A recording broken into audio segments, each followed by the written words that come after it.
There were giants in the earth in those days, and also after that, when the sons of God came into the daughters of men, and they bare children to them. The same became the mighty men which were of old, men of renown. If giants really existed, well then where are the bones? Wouldn't we see evidence of them all over museums and places like the Smithsonian? The Smithsonian Institution is continually linked to giant skeletons, or at least the lack of them. Dozens of reports end in something that sounds like this. The bones were shipped to the Smithsonian Institution for further study. In this video, we look at giant skeletons that were either sold or given to the Smithsonian, and even reports of Smithsonian-funded scientists directly discovering them. Let's take a look at some of the documented reports of giant bones and giant skeletons from early American history. Gigantic Indian. The Weekly Democratic Statesman, Austin, Texas, April 12, 1883, page 6. Bristol, Tennessee. Mr. John W. Emmert, employed by the Bureau of Ethnology of the Smithsonian Institution at Washington, has lately explored a mound at Bristol, Tennessee, and secured some interesting, valuable Indian relics. Among other things in the mound was found the skeleton of a gigantic Indian. 14 human skeletons. West Virginia.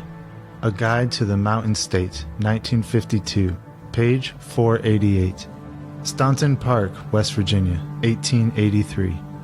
In Staunton Park, a triangular park near the western end of town, is a colonial Indian burial mound.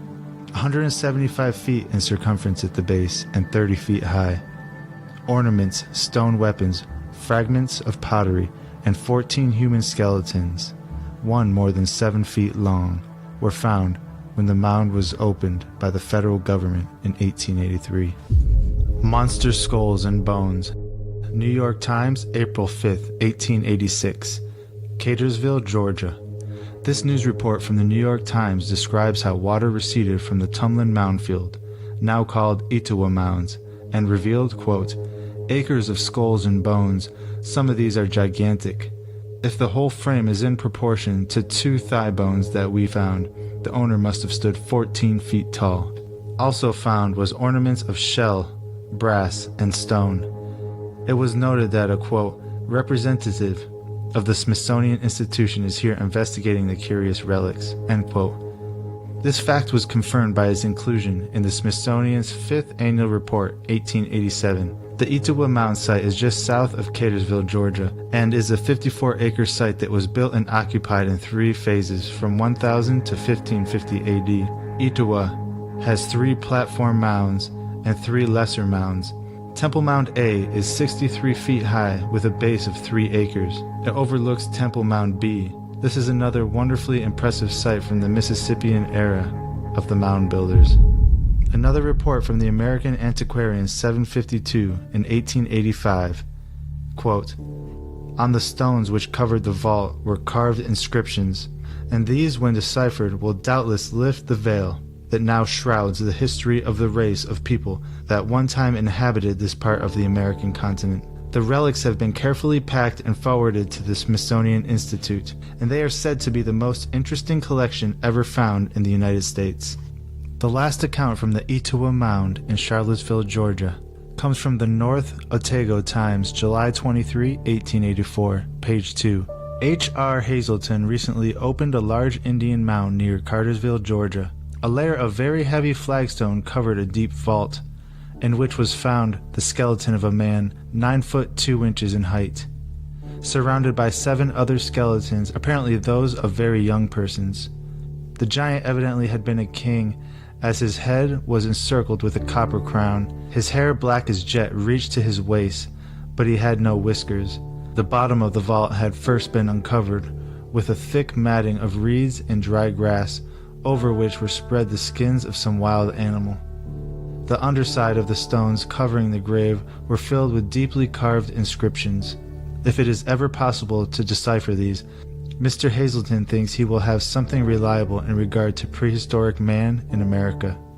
This next account comes from Crawford, Minnesota, From the American Antiquarian, 1887, volumes 9 and 10, January to November 1887, page 176.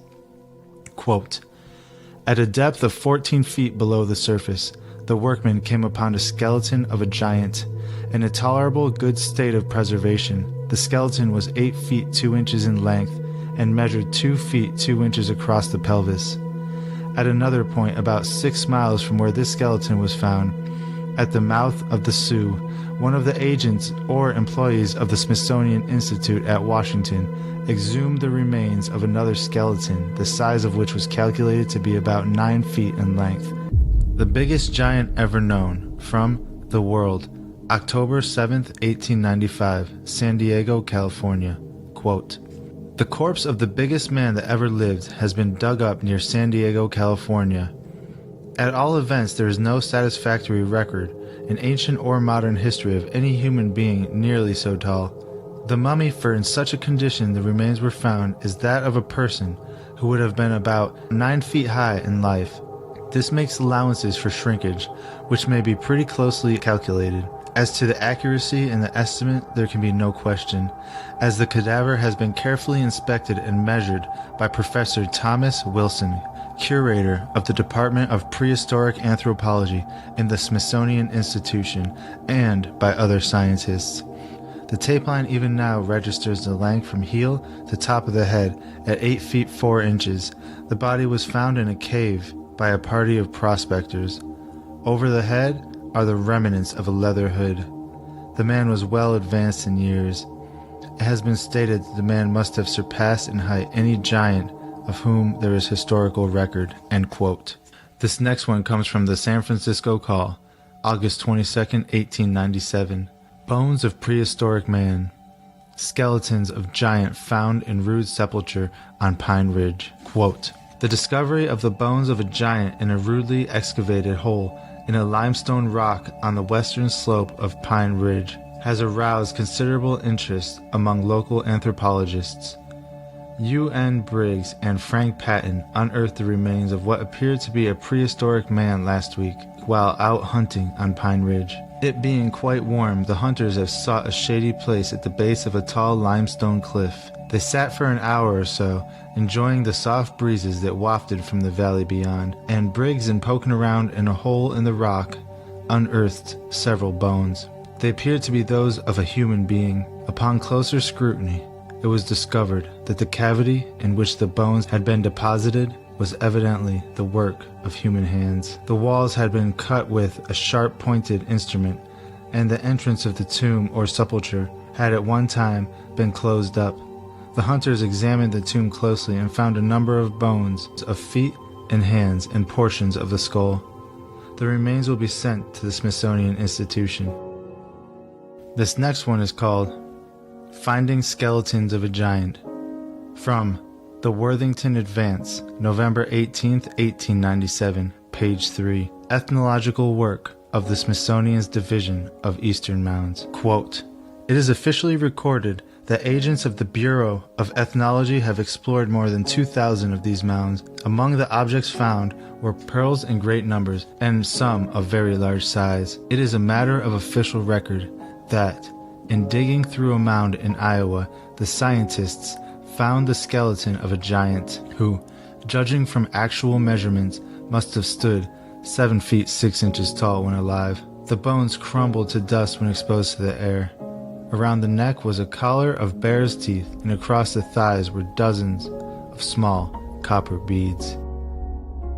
The Washington Post, January 16, 1910. Quote, the first white man to explore the interior of the Queen Charlotte Islands, Captain Newton Chittenden, was an American lawyer and lecturer who wrote both popular and governmental reports. He was a Union Cavalry Regiment officer during the Civil War who was admitted to the Supreme Court. He also exhibited Indian and Inuit relics in Europe. These he collected while traveling 3,400 miles on a burro and on foot through the Southwest, Northwest, and Central Plains. During his explorations for the government, Chittenden collected a massive skull of a giant.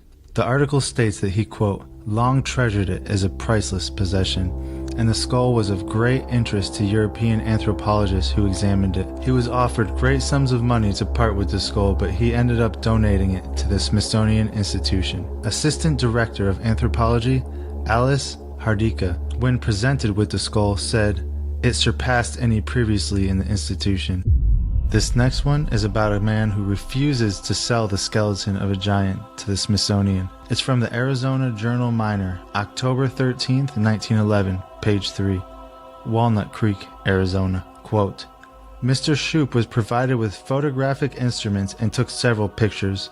Mr. Shoup of the Smithsonian also desired to take it, the giant skeleton, back to Washington, but this request was held up by Mr. Marks, stating that as the subject was found in the territory, it should be kept there. Mr. Shoup and Mrs. Shoup of the Smithsonian was very much interested in those portions of the human frame that were intact, particularly the skull, which indicated that the giant was of such an abnormal size as to be beyond comprehension of that of a human being.